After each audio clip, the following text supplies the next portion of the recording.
To do that again, palitan ulit natin yung B1. Ito. So, balik natin siya sa 5. Dapat magtataas ito sa net.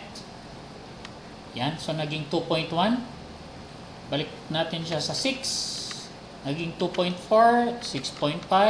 Yan. Pasok na siya, no? So, naging 2.6 na. Pero again, hindi ko gagawin ito kasi masyadong malaki yung B1 na 6.5 meters.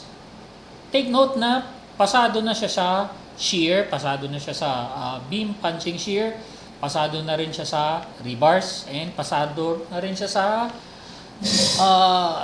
soil pressures. So I will stick to the original length or original dimension na 2.74. So, going now to footing 2. Ang principle dito sa footing 2, ganon din yung equations, pero yung mga subscripts na 1, palitan lang natin ng 2. Yan. So, ito. Ngayon, napansin natin dito sa footing 2, hindi na natin kailangan magpalit ng dimensions ng B2, L2. Pasok na siya kaagad, greater than 2.5, greater than 1. Ngayon, ano ang bakit ganito? Kasi dito sa footing 2, eccentric ang ating, dito sa footing 2, concentric ang ating column. Sa footing 1, eccentric ang column. So, ang laki ng contribution ng eccentricity. Yun yung soil pressure that is contributed by etong eccentricity. Yan ang nagpapalaki. So that's the reason why pwede ko nang i-bypass ito.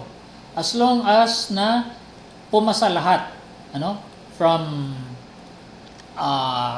check number 1, yung footing area hanggang dito sa development length, okay na yon. Okay guys, so and lastly, yung check for bearing connection, this is disregarded because column is not directly in contact with footing. Yung column natin, nakapatong siya sa strap, and then yung strap, nakapatong siya sa footing. Take note na dito sa bearing, meron tayong A1 tsaka A2.